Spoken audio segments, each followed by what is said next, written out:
Ustadz Abdul Somad atau UAS, dia bilang bahwa ini sebuah masuk gereja itu haram mutlak, nggak bisa ditawar karena itu mengorbankan akidah dan seterusnya. Tapi di dalam itu yang bisa saya komentari, pertama masuk ke rumah ibadah. Haram hukumnya masuk ke rumah ibadah orang lain.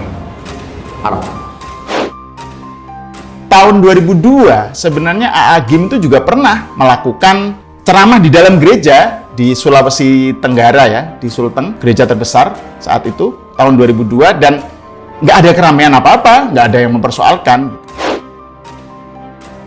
Karena sudah banyak ulama atau kiai yang lebih dahulu dibandingkan saya masuk gereja. Sebulan lalu Pak Kiai Said, sebelumnya juga ada dulu Gus Dur.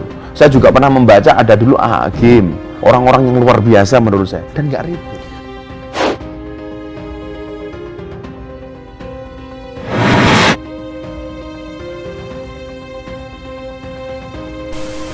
Di tengah ramainya serangan ke Gus Miftah, kini beredar foto Ustadz Abdullah Kim Nastiar atau A'agim yang juga pernah ceramah di sebuah gereja. Diketahui, aksi ceramah A'agim di gereja itu terjadi pada tahun 2002 silam, tepatnya di Poso, Sulawesi Tengah. Portal online Liputan 6 mengabarkan, pimpinan Pondok Pesantren Darut Tauhid Bandung, Jawa Barat tersebut berkunjung ke Poso dan Ternate, Sulawesi Tengah bersama Sekretaris Jenderal Persatuan Gereja Indonesia, Pendeta I.P. Lambe. A'agim dan tokoh Kristen tersebut datang ke Poso dengan tujuan mengembalikan keamanan dan ketertiban di daerah yang pernah didera konflik berdarah itu. Media online tersebut menulis, A'agim menyampaikan pesan agar kedua pemeluk agama menerima perbedaan saat berceramah di Gereja Morena Ternate. Di gereja terbesar di Sulteng itu, pencetus manajemen Kolbu ini berharap proses perdamaian dan hidup bersama secara damai kembali terwujud di Poso. Harapan tersebut juga diutarakan Pendeta Lambe. Ini kan A'agim ke Poso dan gereja, semacam delegasi perdamaian pas perang. Nah, bandingkan dengan apa yang Gus Miftah sampaikan baru-baru ini, tulis netizen Khalid Hazar. Pengurus cabang istimewa NU PCI-NU Amerika, Ahmad Sahal pun buka suara atas kontroversi tausiah Gus Miftah. Menurutnya, dalam hukum Islam adalah normal bila berbeda pendapat, apakah boleh masuk dalam tempat ibadah umat lain atau sebaliknya. Termasuk tentang hukum masuk gereja, ada yang mengharamkan, tapi banyak yang membolehkan. Dan Sayyidina Ali datang makan di gereja itu. Kemudian yang menjadi pertanyaan adalah, kenapa Umar menolak, kok Ali boleh datang? Ternyata Umar menolak untuk masuk ke dalam gereja, dalam rangka menyambut Umar itu, tujuannya cuma satu, karena Umar khawatir seolah-olah dia datang untuk merebut gereja itu. Maka yang diutus adalah Sayyidina Ali. Menantu Nabi Ali bin Abi Thalib pernah makan-makan di gereja, nyantai. Kalau UAS nggak mau ke gereja, itu haknya. Tapi nyalahkan muslim yang ke gereja, itu picik, kata Gus Sahal lewat akun Twitternya @sahal_as Rabu 5 Mei 2021. Ahmad Sahal menambahkan, saat peresmian GBI ada pejabat daerah muslim yang hadir, termasuk Gubernur DKI Jakarta Anies Baswedan. Herannya, hanya Gus Miftah yang menjadi sasaran tembak. Malam hari ini bisa menyambut kedatangan Natal dengan perasaan sukacita.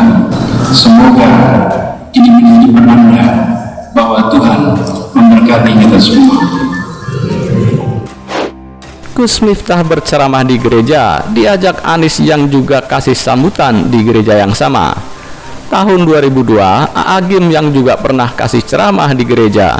Tapi yang diharam-haramkan dan dikafir-kafirkan cuma Gus Miftah, sedangkan Anies dan A'agim aman dari hujatan karena satu kubu dengan para penghujat, sindir Ahmad Sahal. Tapi di dalam itu yang bisa saya komentari, pertama masuk ke rumah ibadah. Haram hukumnya masuk ke rumah ibadah orang lain. Haram.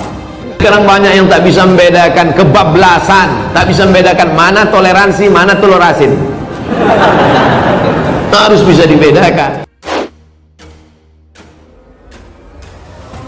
Rupanya ini foto pada tahun 2002 lalu. Saat itu A.A. Gim dan Sekretaris Jenderal Persatuan Gereja Indonesia, Pendeta Lembe, mengunjungi Poso serta Ternate, Sulawesi Tengah.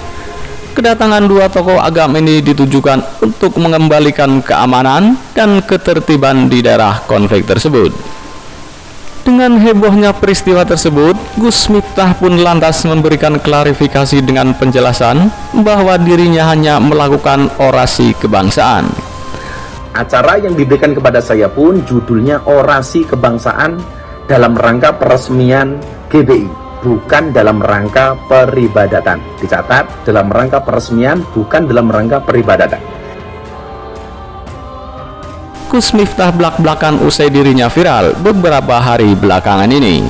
Gara-garanya ia melakukan orasi kebangsaan di gereja. Gus Miftah pun menceritakan awal mula hadir dalam peresmian tempat peribadatan tersebut. Menurutnya, ia hadir atas undangan dari sahabatnya. Atas undangan panitia. Saat itu saya hadir bersama Gubernur DKI Jakarta Mas Anies Baswedan, Sekjen PBNU Gus Helmi, dan beberapa tokoh agama, ada FKUB lah di sana.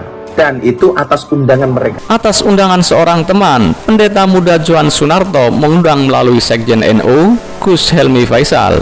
Di situ disebutkan peresmian gereja bersama Gubernur DKI Anies Baswedan. Ungkapnya, Gus Miftah merasa heran sebab sebelumnya ada banyak pemuka agama yang juga masuk gereja. Ia kembali mengabsen nama-nama seperti Kiai Said Akil, Gus Dur, hingga A.A. Gim.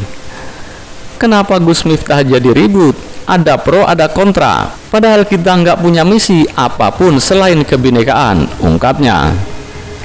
Dan jangan sampai kemudian saya menyinggung banyak orang, dan jangan sampai melukai akidah saya. Itu saya bisa ngomong apa ya? Saya pikir, oh soal Pancasila, soal toleransi, dan sebagainya. Karena saya ingin mewariskan kepada generasi muda nih, supaya bangsa ini menjadi bangsa yang akur, bangsa yang rukun, tentunya dengan akidah masing-masing. Dalam orasi kebangsaan tersebut, Gus Miftah lumayan menyiapkan bahan pidatonya. Ia mengaku tak mau menyinggung banyak orang dan juga soal akidahnya. Saya ngomong soal Pancasila, toleransi yang ingin saya wariskan kepada generasi muda. Jadi, bangsa yang rukun dengan akidah masing-masing. Saya waktu diminta pesan perdamaian, saya bilang ibarat sambal. Sambal itu nikmat karena ada bahan baku yang berbeda. Ada cabai, bawang putih, dan bawang merah. Ada garam dan terasi. Kemudian ditumbuk jadi satu dengan tak menghilangkan identitasnya masing-masing, ujarnya. Ia kembali mengibaratkan fenomena pelangi yang memanjakan mata. Meski cuma orang yang bisa melihat yang merasakan keindahannya. Kenapa pelangi itu indah? Karena warnanya berbeda-beda. Masalahnya, kenapa orang nggak bisa menikmati pelangi itu? Ketika kamu buta, orang nggak akan merasakan indahnya perbedaan jika tak memandang dari sudut yang positif, tukasnya. Sekarang banyak yang tak bisa membedakan kebablasan, tak bisa membedakan mana toleransi, mana telur asin. Harus bisa dibedakan. Haram hukumnya masuk ke rumah ibadah orang lain. Haram. Coba Anda bayangkan ketika makan sambal, cabenya duluan, baru dimakan bawangnya, terakhir terasinya, kan gak enak. Justru keindahan itu karena kita berada di satu tempat dengan tidak menghilangkan di atas masing-masing. Ini kan indah gitu loh. Kenapa pelangi itu indah? Karena berangkat dari warna yang berbeda. Cuman persoalannya adalah orang tidak bisa menikmati indahnya pelangi ketika kamu buta. Gus, untuk yang pidato 11 menit itu memang spontan atau dikonsepkan sebelumnya? Karena ini saya di tempat lain saya harus ngomong, tentunya di gereja itu. Saya itu kan karena sibuk banget, saya baru kemudian coret-coret itu subuh sebelum saya habis sahur, sebelum tidur.